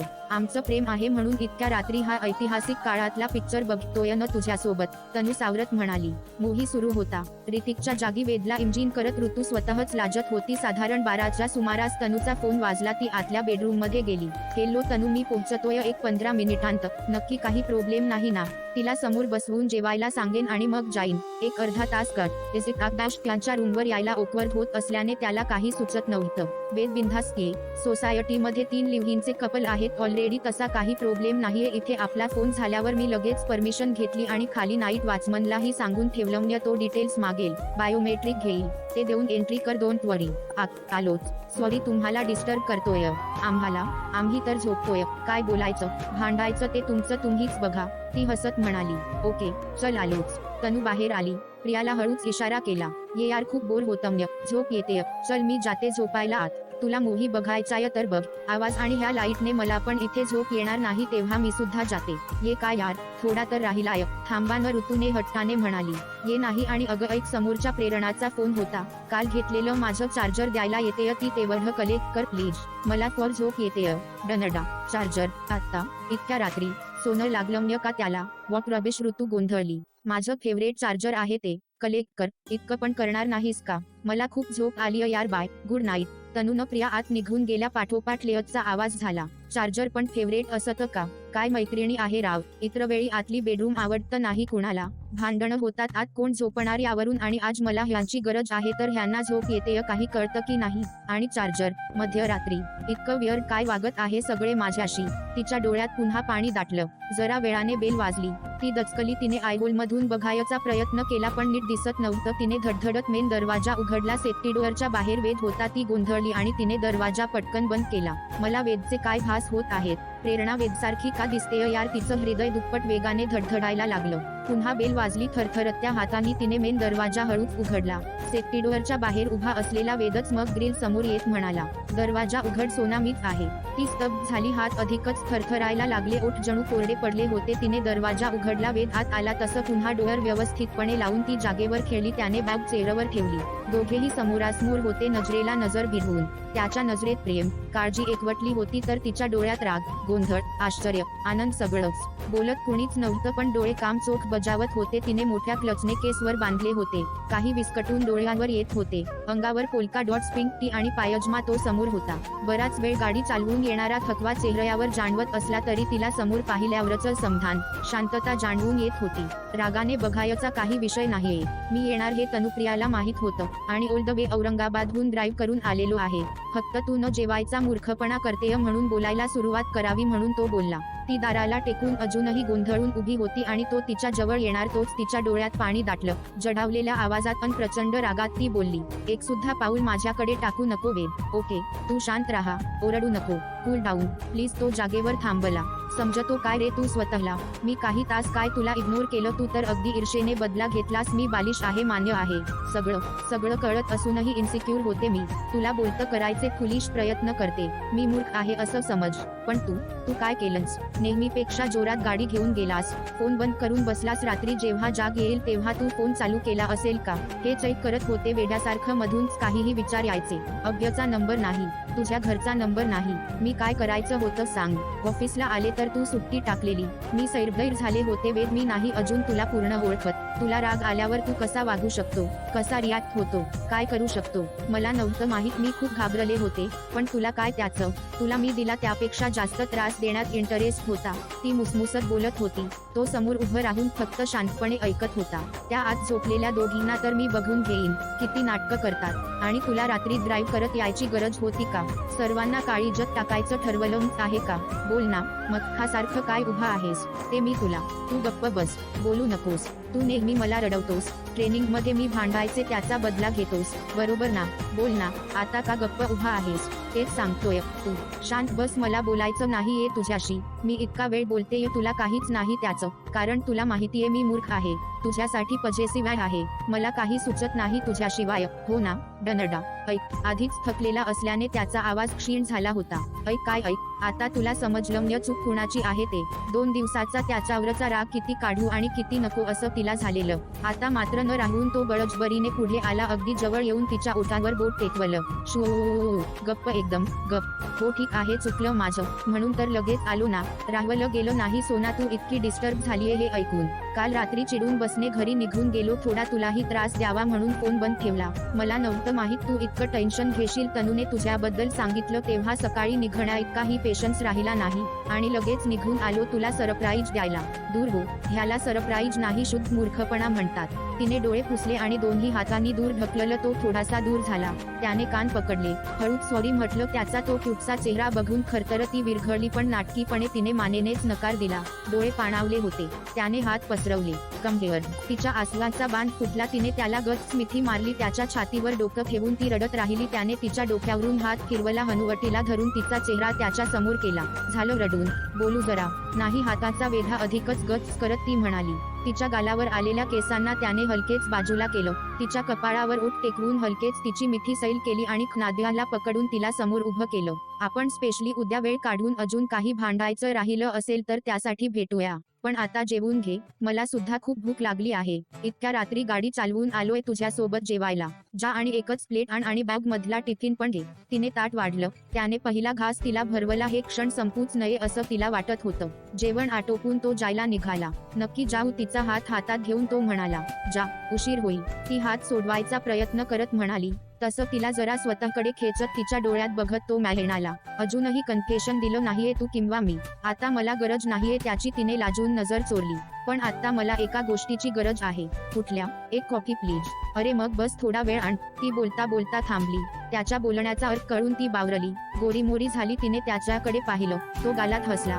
2 खळ्यांनी त्याच्या हसण्याला अजून गोड बनवलं. तिला हलकेच जवळ घेऊन त्याने तिच्या पापण्या मिटल्या आणि ओठ टेकवले आणि तिच्या कानाजवळ हलकेच म्यालेन आला. ह्यानंतर ह्या डोळ्यांना असं रडून त्रास द्यायचा नाही. माझी अमानत आहे ही तुझ्याकडे. व्यवस्थित सांभाळायचं काय? ती लाजली. आता ह्या क्षणाला असं दूर जायला दोघांच्याही जीवावर आलं होतं. पण तो निघाला. आजच्या प्रवासात महिन्याअखेरीस येणाऱ्या लॉंग वीकेंडची आणि त्यात येणाऱ्या ऋतूच्या बर्थडेची आणि एका हटके कन्फेशनची सर्व तयारी झाली होती. सरप्राईज तर मिळणार होतं, पण कुणाला आणि कसं? वेद प्रेमाच्या सुंदर क्षणाच्या गोड धुंदीत रूमवर जायला निघाला. एव्हाना आकाशात तोरयात मिरवणारी चंद्रकोर अचानक एका काळ्याकूट ढगाने झाकोळली गेली होती. Cloud cloud cloud cloud. नमस्कार. ही कथा आपण ऐकत आहात कथा संग्रह या YouTube चॅनलवरती. ही कथा आपल्याला कशी वाटली ते आम्हाला कमेंट्सद्वारे नक्की कळवा.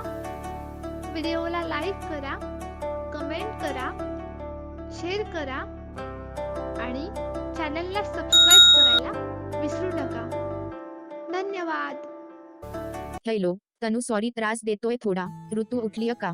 फोन घेत नाहीये आणि मेसेजला रिप्लाय पण नाहीये. खरं तर वेद कालच्या घाई गडबडीच्या प्रवासाने आणि जागरणाने पार थकून गेला होता, पण विकेंडमुळे सगळं निवांत होतं. तो जरा उशिराच उठला होता. त्यात ऋतू फोन उचलत नाहीये म्हणून त्याने तनुला फोन केला. अरे हो, ते काय झालं? सकाळीच तिच्या घरून फोन आलेला, लागलीच निघून ये म्हणून. मग ती गेली इंदापूरला. एव्हाना पोहोचली असेल. काहीतरी प्रॉब्लेम आहे एवढंच म्हणाली. प्रॉब्लेम काय? तुला तर माहिती असेलच ना. मनात काही बाही शंका यायला लागल्याने तो जरा गोंधळला. अरे म्हणजे खात्रीने नाही सांगू शकत काय ते? खरतर ती घरच्यांबद्दल जास्त बोलत नाही. घरचे प्रॉब्लेम शेअर करायला नाही आवडतं तिला. ती आल्यावर तिलाच विचार. बघ, कदाचित तुझ्यासोबत मनमोकळं बोलेल ह्या विषयावर. ओके, पण कधी येणार? काही बोलून गेली का? त्याची घालमेल आवाजात स्पष्ट जाणवत होती. नाही, पण काळजी करू नको. फ्री झाली की अगोदर तुलाच फोन करेल ती. त्याला चिडवायला ती म्हणाली. Hope so. जास्त काही सिरियस नसावं. ओके चल. तुला काही मेसेज किंवा कॉल आला तर सांग मला. आणि हो, एक महत्वाचं सांगायचं राहिलं. ऐक. तिच्याशी महत्वाचं काही बोलून त्याने फोन ठेवला, पण मनात असंख्य विचार डोकावत होते. तेवढ्यात फोन वाजला म्हणून त्याने उत्सुकतेने बघितला. जयचा फोन होता. ये साल्या, साक्षात तुझा नको तेव्हा फोन येतो राव. वैतागत तो म्हणाला. काय भावा? भवानी बरोबर? म्हणजे सॉरी वाहिनी. अजूनही वहिनी बरोबर आहेस का? जय तुसडेपणाने म्हणाला. ये साल्या गप्प ना. बोल, काय झालं? भावा, तुझ्याच कामाची गोष्ट होती म्हणून फोन केलेला. तू अजूनही त्या लेडीज रूम मध्ये असशील तर नंतर बोलू, हरकत नाही. जय अत्यंत खुचकटपणे म्हणाला. ये साल्या, किती बकवास करतो रे. अक्कल आहे का थोडी? वेद वैतागत म्हणाला. गंमत करतोय भावड्या. तू पण ना. बरं ऐक, तू काल बोलला होतास ना गोव्याचा प्लॅन, त्याचे डिटेल्स द्यायचे होते. सगळं टकाटक अरेंज झालं. आपला जिगरी मित्र आहे तिथे साक्षात बर्थडे साठी. जसं तू सांगितलं अगदी सेम अरेंजमेंट तो करून देणार आहे. आहेस कुठे? साक्षात जयराज नाईकचा मित्र प्रपोज प्लॅन करतोय एवढं सांगितलं त्याला. भारी, मस्त, धन्यवाद. मनात नसताना सुद्धा एवढं केल्याबद्दल. वेद खोचकपणे म्हणाला. बास का महोदय, आहे त्याला सामोरं जायचं इतकंच. ते म्हणतात ना, दिल आया गधी पे तो परी क्या चीज है.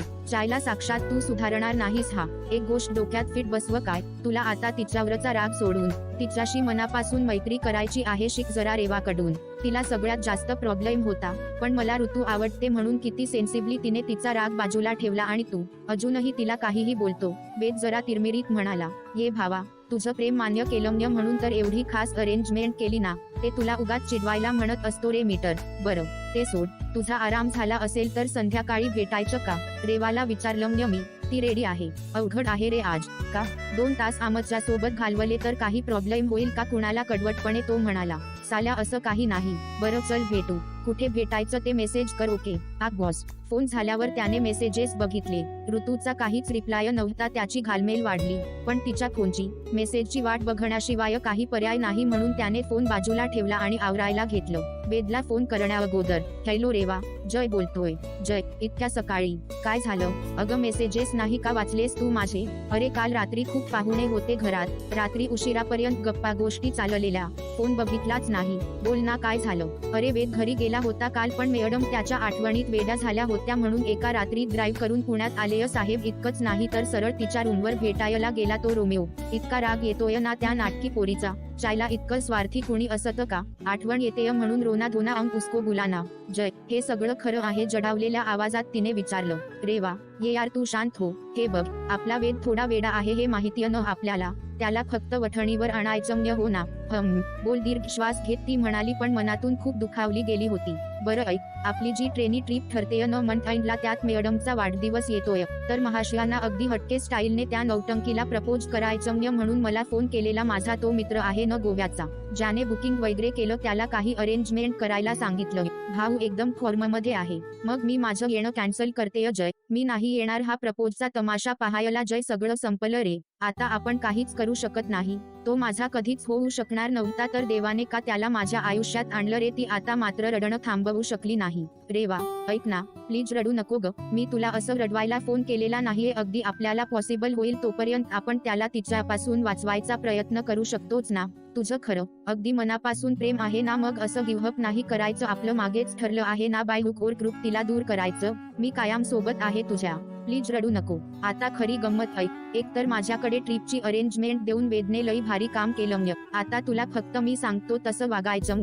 एकदा का हा प्लान यशस्वी झाला का वेदपासून ती कायमची दूर. नुसता जाळ आणि धूर. पलीकडून फक्त रेवाच्या दबक्या रडण्याचा आवाज येत होता. जय तिला समजावण्याचा पूर्ण प्रयत्न करत होता, पण रेवा आता पार मनातून खचली होती. ओळख झाल्याच्या पहिल्या दिवसापासून वेदच्या प्रेमात होती. ती ओळख करू पाहणाऱ्या दुसऱ्या कुठल्याही मुलीला तिने ह्या न त्या प्रकारे त्याच्या जवळपास ही भटकू दिलं नव्हतं. पण वेदच्या दृष्टीने ही फक्त मैत्री होती. त्यात कसा कुणास ठाऊक वेद ऋतूच्या प्रेमात पडला आणि तिची स्वप्न उद्ध्वस्तच झाली. आणि आता तर तो ऑफिशियली तिला मागणी घालणार होता. म्हणजे तिच्या आयुष्यातलं हे रंगीत पान कायमचं मिटलं जाणार होतं. तिला बराच वेळ समजावल्यानंतर ती थोडी शांत झाली. मुसमुसतच त्याला म्हणाली, जय, वेदला माझं प्रेम कधीच समजलं नसेल का रे. त्याच्या आवडीच्या रंगाचा ड्रेस, त्याला आवडणारा परफ्यूम, त्याला आवडणारी गाणी, त्याचे आवडते मूव्हीज, हे आणि खूप काही. त्याला कधी थोडीही हिंट मिळाली नसेल का माझ्या प्रेमाची. पुन्हा तिला हुंदका अनावर झाला. रेवा, रेवा प्लीज ना, रडू नको. मला कळतं तुझी परिस्थिती काय आहे, आणि वेदला तुझं प्रेम भलेही कळलं नसेल, पण मैत्री मात्र कळली आहे. आणि हीच मैत्री त्याच्या प्रेमावर भारी पडेल बघ. थोडं फिल्मी वाटेल, पण डॅश प्यार दोस्ती है, आणि तू त्याची खरी दोस्त आहे. त्याच्या प्रेमावर साक्षात तुझाच हक आहे, आणि हे त्याला कळेल हळूहळू. प्लीज रेवा, आपल्याला फक्त एवढंच करायचं. हा त्याचा प्रपोज प्लॅन फ्लॉप करायचाय, म्हणजे तुला त्याच्या जवळ जायला वेळ मिळेल. आणि यावेळी मैत्रीण म्हणून नाही, एक स्टेप पुढे आणि पुढेच. कर्तव्य न रेवा. त्याच्या आवाजात कळकळ होती. तिच्यासाठी काहीही करण्याची तयारी होती. तो परोपरीने तिला विनवत होता. जय, असे आपले किती प्लॅन फ्लॉप झालेत रे. हे सगळं मला आता अशक्य वाटतं. पण ठीक आहे, बोल काय करायचं. एक लास्ट ट्राय, ती शांत होत म्हणाली. रेवा, फोनवर नाही सांगत. आज संध्याकाळी भेटू आपण. वेदला पण बोलावतो. तो येण्याच्या अर्धा तास तरी लवकर ये, म्हणजे सविस्तर सांगतो. माझा गोव्याचा मित्र सेयम फुल मदत करणार आहे. आता ह्या पोरीला नाही वेदच्या आयुष्यातून बाद केलं तर नाव सांगणार नाही. बरं, कुठे भेटायचं ते सांगतो मी. अगोदर त्या मूर्खाशी बोलतो. जय, खरंच वेद इतक्या रात्री तिच्यासाठी आला आणि रात्री तिच्या रूमवर गेला. इतकं प्रेम करतो तो तिच्यावर. ती पुन्हा रडवेली झाली. रेवा, ऐक, माणूस वहावत जातो ग एखाद्याच्या पाठी. त्याला कळत नाही काय योग्य अयोग्य. ध्वट आणि ऋतुजासारख्या मुलींना तर सवय असते ना पोरं पटवायची, नखरे करायची. आणि आपला हिरो त्यातल्या त्यात रायटर, सेंटी एकदम. तिच्या अदावर लगेच फिदा झाला. आणि तो काय एकटा फिदा नाही, तो आरुष आहे. फायनान्सचे 2-3 बंदे आहेत. फुल लाईन मारतात तिच्यावर. तीही सोयीस्करपणे भाव देते एकेकाला. बघ ना, काल वेद नव्हता तर आरुष सोबत होती. ती दूर गेली ना की बरोबर तुझं प्रेम समजेल त्याला. डोंट वरी. चल भेटू संध्याकाळी. जास्त विचार करू नको. अच्छा, आणि हो, खूप खूप खूप थँक्यू. बाई साहेब, आता काम झाल्यावरच धन्यवाद बोला. आता चॅलेंज खूप मोठं आहे. ओके बाबा, बाय. रीमा, तुझा निर्णय पक्का आहे तर. श्रीकांत मोहिते काहीसे वैतागून म्हणाले. इकडे मीनाताई हतबल होऊन खुर्चीवर बसल्या. हो बाबा, उगाच ओढून ताणून हे लग्न टिकवणं आता आम्हा दोघांनाही शक्य नाही. ज्या नात्यात प्रेमच राहिलं नसेल ते नातं पुढे नेण्यात अर्थ नाही. परस्पर संमतीने वेगळं व्हायचं आम्ही ठरवलं. राजेशही आज त्याच्या घरच्यांशी बोलणार आहे. कदाचित त्याचे आई बाबा तुमच्याशी बोलतील, तेव्हा तुम्हीही म्युच्युअल डिवोर्स बद्दलच बोललात तर बरं होईल. आणि रीमाचं बोलणं पूर्ण होतं तोच ऋतू आत आली. सगळे शांत झाले. तिघांच्या चेहऱ्यावरचे सुटकी भाव पाहून ती जरा घाबरली. ताई घरी आलीये म्हणजे नक्की काहीतरी मोठं भांडण झालेलं दिसतं. तिच्या मनाने अचूक हेरलं. हातातली पर्स टेबलवर ठेवत सर्वांकडे एकवार शांतपणे बघून ती आत गेली. थोड्या वेळाने चेहरा नेपकिनला पुसत ती बाहेर आली आणि खुर्चीवर बसून सर्वांकडे बघत म्हणाली, अरे माझ्यासाठी भांडण थांबवायची गरज नाही. कंटिन्यू चालू ठेवा. बाय द वे, आज कुणाचं भांडण आहे? ऋतू कडवटपणे म्हणाली. ऋतू, माइंड युअर लँग्वेज. श्रीकांत मोहित्यांनी आवाज चढवला. सॉरी बाबा. ठीक आहे, चालू द्या. आवाजात तोच सूर कायम ठेवत ती म्हणाली. बाबा तुम्हाला समजलं ना त्याच्या घरच्यांशी तुम्हाला काय बोलायचं आणि हो मी माझा जॉब आणि राहतं घर सोडणार नाहीये आणि हे त्यालाही मान्य आहे आणि डिवोर्स नंतरही मी तिथेच राहणार आहे तो घर सोडणार आहे मला कुणाच्या सहानुभूतीची गरज नाहीये अगदी तुमच्याही रीमा अगदी शांतपणे म्हणाली तिच्या ह्या 2 वाक्यांनी ऋतूला सगळी परिस्थिती समजली काही महिन्यापासून ताईच्या संसारात सतत कुरबुरी चालू आहेत हे तिला माहित होतं पण ही गोष्ट डिवोर्स पर्यंत जाईल हा विचारही तिने केला नव्हता इतकं मोठं दुःख घेऊन ही बोलत होती आणि आपण नेहमीप्रमाणे बालिश सारखं काहीतरी बोलून गेलो ह्या विचाराने तिच्या डोळ्यात टचकन पाणी आलं ये ऋत्या तू का रडतेय काहीही विशेष झालं नाहीये बाळा उलट एका वाईट स्वप्नातून मला लवकर जाग आली हे महत्वाचं नाही का तिचे डोळे पुसत रीमा म्हणाली आणि तिचे डोळे पुसता पुसता स्वतःलाही रडायला लागली इकडे आईनेही डोळ्याला पदर लावला आणि ती आत गेली मोहिते हतबल होऊन सिगरेट खुंकत बाहेर येरझारा मारायला लागले ताई प्लीज नीट सगळं उलगडून सांग काय झालं ते चल आत तिला ओढतच ऋतू आतल्या खोलीत घेऊन गेली तिचे डोळे पुसत ऋतू म्हणाली गेल्या काही महिन्यापासून जीजू तुझ्याशी नीट बोलत नाही आणि तुझा राग करतात आमचा संसार म्हणजे फक्त एक अडजस्टमेंट एवढंच तू सांगत राहिली हे असं का काय झालं हे नीटचं कधी शेअरच केलं नाही ताई नेमका काय प्रॉब्लेम होता तुमच्यात तो सोल्व नाही होऊ शकत का नाही म्हणजे हे समजून घ्यायला मी लायक नाही असं तुला वाटत असेल तर राहू दे नको सांगू तसं ही आपल्या घरात कुठे काय ताळमेळ आहे कधी आई बाबा एकमेकांशी नीट बोलले नाही की तुझं लग्न होऊन फक्त 1.5 वर्ष झालं त्यात हे डिवोर्स प्रकरण मला कोणी सांगणार देखील नाही की नक्की काय प्रॉब्लेम आहे नृत्या म्हणून तर तुला बोलावून घेतलं ना ग बाळा रीमा तिच्या डोक्यावरून हात फिरवत म्हणाली ओ एच कम ऑन यार मी आता बाळ नाहीये केव्हा समजेल तुम्हाला मलाही घरातल्या गोष्टी सांगत जा राव आई बाबाची भांडणं होतात तरी दोघांपैकी कुणीही सांगत नाही सारखं काही नाही बाळा टेन्शन घेऊ नको एवढंच घरातले टेन्शन झेपणार नाही इतकी मी लहान वाटते तर मग हे माझ्या लग्नासाठी मुलं का बघतात इतकं दुटप्पी का वागतात तुम्ही सगळे ताई तू तर सांगू शकली असतीस ना मला तुझ्या आयुष्यात इतकं काही घडतं ते पण नाही नेहमी फोन केल्यावर काही नाही ग छोट्याशा कारणाने वाद झाले होते आता ठीक आहे तू टेन्शन घेऊ नको इतकं पॅम्पर नका करू यार मी काही टेन्शनने मरणार नाहीये ऋतू संतापाने लाल झाली होती रीमाने तिला शांत केलं ये वेडाबाई असं नाहीये की कुणी तुला रिस्पॉन्सिबल समजत नाही म्हणून घरचे प्रॉब्लेम्स सांगत नाही त्यामागे एवढाच हेतू असतो की लहानपणापासून अभ्यासात हुशार आहेस तुझं करिअर तू ठरवलं होतं आताही तू कामाच्या ठिकाणी नेहमी टॉपला असतेस म्हणून तुझ्या ह्या वाटचालीत उगाच टेन्शन का द्यावं म्हणून आम्ही तुला थोडं दूर ठेवतो आणि विशेष म्हणजे तू शेंडेफळ न घरातलं म्हणून मग तुला जास्त जपतात सगळे तू नेहमी टोकाचे आणि वाईटच विचार का करतेस मला पर्सनल प्रोफेशनल प्रायव्हेट स्पेस हे सगळं वेगवेगळं ठेवता येतं कधी कळणार तुम्हाला प्लीज नका करू असं मला घरात ताळमेळ नाही याचं टेन्शन येतं ताई आई बाबा एकमेकांना कधी चांगलं म्हणत नाही याचं टेन्शन येतं आई जे नेहमी तुला सांगते ना की जाऊ दे ऋतू समोर नको बोलू तिला त्रास होईल ह्याचं टेन्शन येतं तुमच्या ह्या वागण्याचा मला जास्त त्रास होतो तुम्ही नका मला अशी विशेष वागणूक देऊ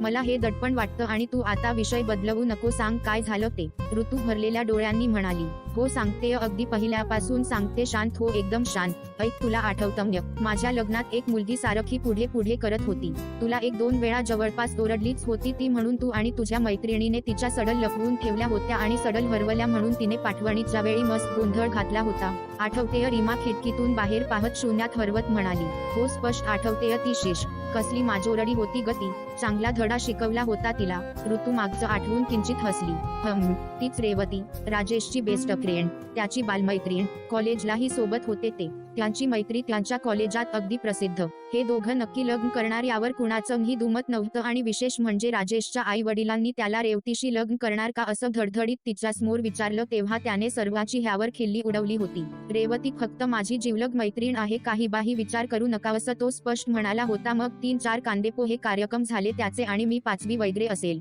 मी त्याला आवडले आणि आमचं लग्न ठरलं तुला आठवत असेल तेव्हा ते लग्न किती छान दिवस होते माझ्यासाठी अधून मधून दिनरला भेटणं लेट नाईट गप्पा खूप भारावलेले दिवस होते ते आणि त्या धुंदीत मला कळलंच नाही की त्याच्या बोलण्यात रेवती हा शब्द इतक्या वेळा का डोकावतो लग्नाच्या खरेदीपासून ते यथावकाश लग्न झाल्यावर नवीन घर लावण्यापर्यंत त्याचे सर्व निर्णय रेवती घ्यायची कधी कधी दुखावले जायचे पण मग मनात विचार यायचा असं काही असतं तर राजेशने तिच्याशीच लग्न केलं असतं ना मग स्वतःच्या संकुचित विचारांचं हसू यायचं यालाच नवऱ्यावरील प्रेम पॉझिटिव्हनेस म्हणतात असं म्हणून मी विसरून जायचे तिचं ही घरी येणं जाणं सर्रास चालू असायचं आली की अगं केवढी चहापत्ती घालतेस चहामध्ये राजेशला लगेच ऍसिडिटी होते इतकं मसालेदार खातो का आता राजेश नाही काय आहे त्याला त्रास होतो ना पासून तर अगदी साडी ड्रेस परफ्यूम फिरायची ठिकाणं हॉटेल्स फर्निचर घट आणि अजून काय नाही सगळ्या गोष्टीत तिची ढवळाढवळ चालू झाली. मी काही बोलायला गेले की त्याचं नेहमीच उत्तर ती माझी जिवलग मैत्रीण आहे आणि तुला ती माझ्याबद्दल इतकं सगळं सांगून मदतच करतेय. इतका वाईट विचार करू नको तिच्याबद्दल.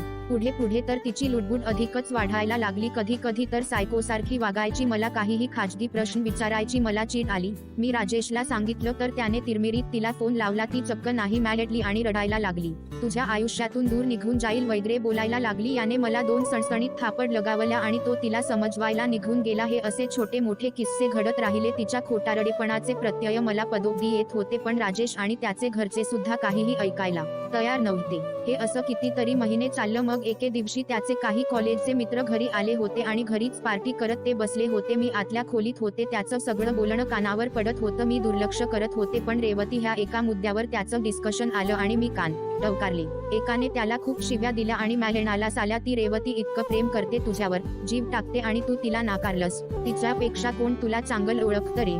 तुमची मैत्री ह्या लेव्हलला होती साल्या की फक्त एक पाऊल तू पुढे टाकायचं होतंस. ती कधीपासून तयार होती की तू लग्नाची मागणी घालशील आणि तुझ्या बाबांनी सरळ विचारलं तेव्हाही नाही. मॅलेटलास माहितीय तिने आतापर्यंत लग्न का केलं नाही ते? कारण तू नाही तर कोणी नाही हेच आम्हाला सांगत असते. आम्ही मूर्ख तिला समजावत असतो, पण तीही हट्टी आयुष्यभर अशीच राही. तू कर मजा साल्या. मी तर हे ऐकून हादरून गेले आणि माझी शंका खरी ठरली. त्या दिवशी नंतर त्याचं वागणं बदललं. माझ्या प्रत्येक गोष्टीत त्याला खोट दिसायला लागली. रेवतीशी भेटीगाठी वाढल्या. कधी कधी आठवडा घरी यायचा नाही. कंपनीचं काम आहे म्हणायचा, पण आता मला कळून चुकलं होतं हा आपल्या लग्नाचा शेवट आहे. मी त्यांची मैत्री इतकी सहजपणे घ्यायला नको होती ग. मला कळायला हवं होतं की मैत्रीची सुद्धा एक अस्पष्ट सीमा असते. त्यानंतर मैत्री हमखास प्रेमात बदलतेच. आतापर्यंत फिल्मी वाटत होतं हे सगळं आणि बघता बघता खरंही झालं. तुला तर माहितीये 6 महिन्यापासून तो म्हैसूरला आहे. ते काही कंपनीच्या कामासाठी नाही तर वेगळं होण्यासाठी. परवा त्याचा फोन आला. तो म्हणाला, माझी चूक झाली हे लग्न करून. मला रेवतीचं प्रेम समजलंच नाही आणि आता समजलं तर तुझ्यासोबत राहावत नाहीये. तुझा खूप मोठा अपराधी आहे मी मान्य आहे, पण हे असं जगणं मलाही शक्य नाही. आपण वेगळं होऊ या रीमा. मी तर अगोदरच मनाची तयारी केली होती. सुदैवाने जॉब चालू आहे ही सर्वात मोठी जमेची बाजू आणि राहतं घर जे माझ्या नावावर आहे ते त्याच्या पुढच्या इमी सकट मी माझ्याकडे ठेवलं. माझे दागिने आणि थोडी इन्व्हेस्टमेंट कौश सगळं द्यायला तो तयार आहे.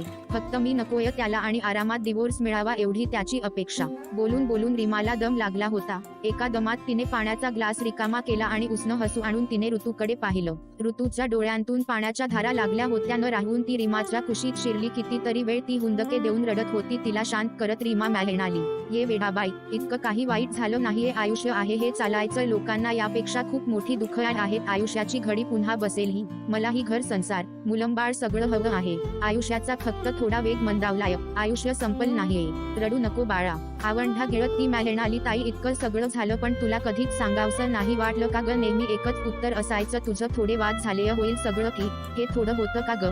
आपण त्याला असं म्युच्युअल मध्ये नाही सोडायचं. त्याने सरळ सरळ एक्स्ट्रा मॅरिटल अफेअर केलं न ताई. आपण त्या दोघांवर फ्रॉड केस टाकू शकतो. इतकं सहज कसं माफ केलंस तू त्याला यार? त्याला त्याची चूक कळायला नको का ताई? त्याला धडा शिकवायला नको? आई बाबा तयार झाले त्याला सहजपणे सोडायला. अरे ते एकमेकांना माफ करत नाही आणि त्यांच्या लाडक्या मुलीचं आयुष्य खराब करणाऱ्या माणसाला असं सोडायला तयार झाले नो वे रीमाताई. मी फोन करते त्याला आणि खूप शिव्या देते. ती संतापाने थरथरत होती. ती तिचा फोन चाचपडू लागली. तिचा हा संताप पाहून रीमाने तिला शांत केलं. तिच्या हातून मोबाईल काढून घेतला. तिचे हात हातात घेत ती म्हणाली, बॅश तुझं अगदी बरोबर आहे ऋत्या. अगदीच ही शुद्ध फसवणूक आहे. आपण केस केली तर जिंकू सुद्धा. बाबा पाण्यासारखा पैसा खर्च करतील. आपल्याला कमी का पैशाची? पण मला सांग त्याने काय होईल? माझ्या एका मैत्रिणीची केस चालू आहे. 3-4 वर्ष झाले. फक्त पैसा खर्च होतोय, वेळ जातोय आणि वाट्याला फक्त मनस्ताप येतोय. आता तर तिच्या घरचेही वैतागले आहे. तिला आयुष्य ओझं वाटायला लागलं असं म्हणतेय ती. आता खूप वाईट वाटायचं तिच्यासाठी आणि आता स्वतःवर ही वेळ आल्यावर कळतंय ही मानसिक स्तरावरची लढाई किती कठीण असते. मनातलं क्षणोक्षणीचं द्वंद्व तिरहाईतपणे पाहावं लागतं. तेव्हा काय यातना होतात. केसेस चालत राहतात वर्षानुवर्ष. कुणाला धडा शिकवायला जावं तर आपल्याच आयुष्याची काही पानं अक्षरशः पुसली जातात. किती लोकांची खरपट होते आणि मग आपल्याच माणसाविषयी सहानुभूती न वाटता तो माणूस त्याची ही कोर्ट कचेरी ओझं वाटायला लागते. त्यापेक्षा त्याची कर्म त्याच्याकडे मला आयुष्य असं कुढत नकारात्मक नाही जगायचं. कसं जगायचं हे माझ्या हातात आहे, त्यामुळे लवकर ह्या लग्नातून बाहेर पडायचं बस एवढं ठरवलं. स्वतःच्या पायावर उभी आहे हीच आता माझी मोठी स्ट्रेंथ आहे, कारण म्युच्युअल डिव्होर्स मॅरेजला तरी इतका सहज नाही हो. त्याच्याही बऱ्याच फॉर्मॅलिटीज असतात, बराच वेळ जातो. फुल ऑफ टाइम न काय खूप लिगल गोष्टी आहेत यात. लग्नाच्या बेडीत अडकणं खूप सोपं, पण यातून बाहेर निघणं तेवढंच कठीण, सगळ्याच पातळीवर दिव्य. पण तुम्ही सगळे आहात ना माझ्या सोबतीला, नाही का? आई बाबांना समजावणं हे मोठं काम होतं, पण स्वीकारलं त्यांनी ते. आता तू सुद्धा सोबत आहे असं समजू ना. खूप वेळापासून अडवून ठेवलेला अश्रूचा बांध आता फुटला होता. ऋतूने तिला मिठी मारली. कितीतरी वेळ दोघी रडत होत्या. ऋतूच्या मनात कुठेतरी खोल रेवती आणि रेवा ह्या दोन नावांमधील साधर्म्य बैचैन करत होतं. बाहेर कोवळी सकाळ जाऊन आता धगधगीत दुपार झाली होती. संध्याकाळी, वेद, तुझ्यासाठी काय ऑर्डर करू? मोबाईलमध्ये डोकं खुपसून बसलेल्या वेदला जयने जरा ओरडूनच विचारले. रात्री कॉल करते तुला. हा ऋतूचा एवढासा मेसेज जवळपास 100 वेळा पाहून झाला होता. काय मिळणालास? त्याने वर बघत विचारलं. अहो राजे, काय मागवू तुमच्यासाठी? आज्ञा द्यावी. जय चिडून मॅलेटला. एक कॉफी बस. का रे, खाऊन घे ना काहीतरी, रेवा काळजीने म्हणाली. नाही, इच्छा नाही अगं काही खायची. कॉफी पुरे. त्याच्या डोळ्यांवर अजूनही झोप दिसत होती. वेद, काय होतं म्य? बरं वाटत नाहीये का? नाही, या माग क्लॉय बस. उसनं हसू आणत तो म्हणाला. बरं ऐक, तू काल ऑफिसला 9 तास सुट्टी टाकलेली तर ऋतुजाला सांगून जायचं ना रे. किती काळजीत होती ती. बरं आम्हालाही काही सांगितलं 9 तास तू.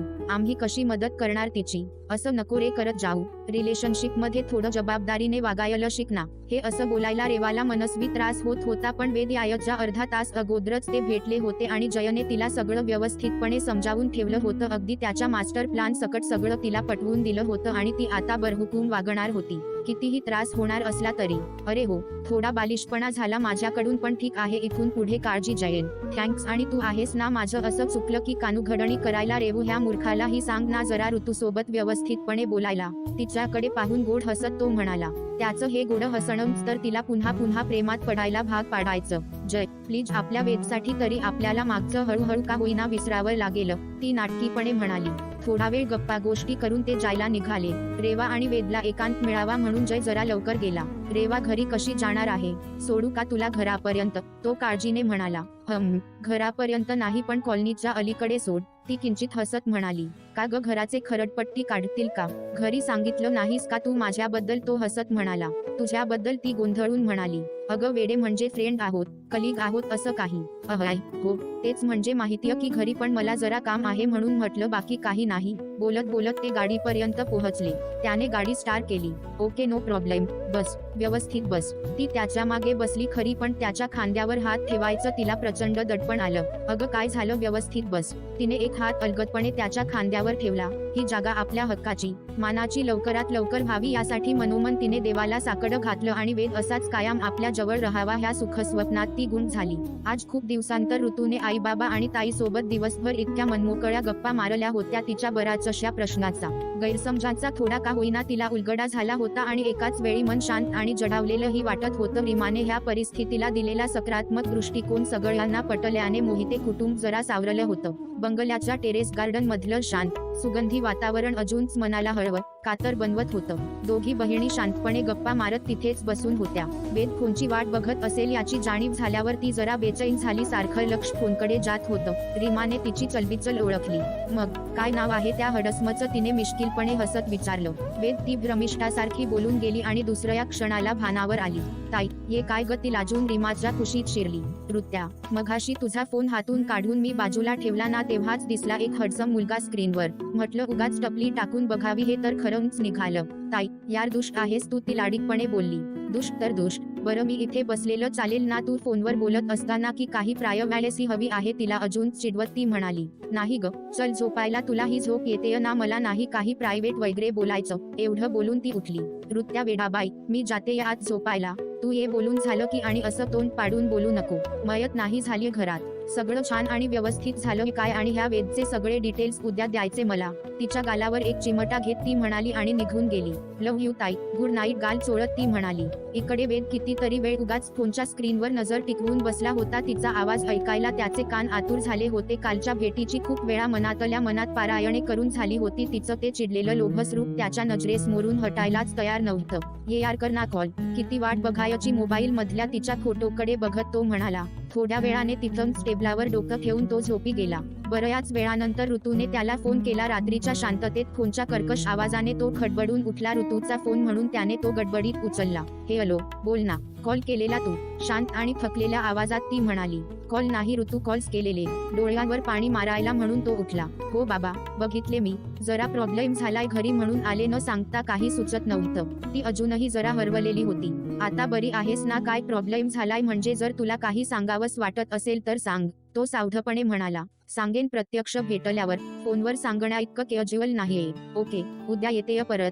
ये ना लवकर. तू बोलते तर आहेस पण तुझ्या आवाजातलं दुःख कळतंय मला. हे बघ, सिंपथी नाही पण काहीतरी गायडन्स तर नक्कीच देऊ शकेन. Trust me. त्याला तिचा हा जडावलेला आवाज समजत होता. अरे, आता ठीक आहे मी आणि घरचेही सावरलोय बऱ्यापैकी. आपण बोलू ह्या विषयावर, काहीच हरकत नाही. दुःख उगाळून सिंपथी घ्यायला नाही आवडतं मला, पण तुला सांगितल्याशिवाय आता राहवणारही नाही हेही तितकंच खरं. आणि हो, उद्या येतेय पण रात्री. बाबा येणार आहेत सोडवायला. ये, त्यांना कशाला त्रास देते? मी येतो ना घ्यायला, प्लीज, तो अजिजीने म्हणाला. वेद, कसं शक्य ते? त्यांना काय सांगू? ती लटक्या रागाने म्हणाली. त्यांना सांग मी बसने जाते आणि पुढच्या स्टॉपला उतरून जा. मी थांबतो, तू मॅलेनशील तिथे. त्याच्या आवाजात उत्साह ओसांडून वाहत होता. ये बाबा, असं काहीही होणार नाहीये. आणि इतकी काय घाई लागलीय तुला मला घ्यायला यायची? सोना, आजचा संपूर्ण दिवस ह्या एका फोन कॉलची वाट बघत घालवलाय मी. हो का? मग इक्वल झालं. मी सुद्धा कालचा दिवस असाच घालवला होता. कसा मुद्दाम तिला चिडवत तो म्हणाला. नालायक, तुला माहित आहे. गप्प बस, ती प्रेमाने म्हणाली. हो पण मला तुझ्याकडून ऐकायचं ना. तोही मागे हटणार नव्हता. साहेब जरा भानावर या, मी माझ्या घरी आहे. तोच तर विषय आहे ना. भानावरच नाहीये मी अजूनही. चुकलंच काल जरा माझं. काय काय चुकलं? तिने गोंधळून विचारलं. काल कॉफी घेतली खरी, पण जरा गोड करायला हवी होती तिला. म्हणजे प्लेन कडवट कॉफी ऐवजी जरा स्वीट कॉफी टेस्ट करायला हरकत नव्हती. Sweet coffee? तिने निरागसपणे विचारलं. कुणाचं तरी बोलणं जसं स्वीट आहे ना, तसंच कॉफी पण स्वीट करता येते. त्याचं हे सूचक बोलणं ऐकून खरतर लाजेने गोरीमोरी झाली होती ती. तोंडातून शब्दही निघत नव्हता. कसबस सावरत ती म्हणाली. वेद, भेटल्यावर एक रपटा मिळणार आहे तुला नालायका. रपटा वगैरे नकोय. स्वीट कॉफी म्हणजे स्वीट कॉफी, आणि ती नाही भेटली तर तुला रपटा? नालायका, असा रपटा देऊन माझा सांभाळ करणार का? ती खोटा रुसवा आणत म्हणाली. बेडा, अगं तू मेहंदी जरी लावून बसली ना तरी त्या मेहंदीची एक रेष मी खराब होऊ देणार नाही, समजलीस ना? फक्त तुझ्या लिपस्टिकची तेवढी गॅरंटी देत नाही. आणि तो खळखळून हसला. आता मात्र काय बोलावं हे तिला सुचेना. Smiling face with smiling eyes, smiling face with smiling eyes, smiling face with smiling eyes, smiling face with smiling eyes. क्रमशः आहे. नमस्कार, पुन्हा एकदा कथा संग्रह ह्या यूट्यूब चॅनलमध्ये तुमचं स्वागत आहे. तुम्ही हा व्हिडिओ पूर्ण पाहिला त्याबद्दल तुमचे धन्यवाद.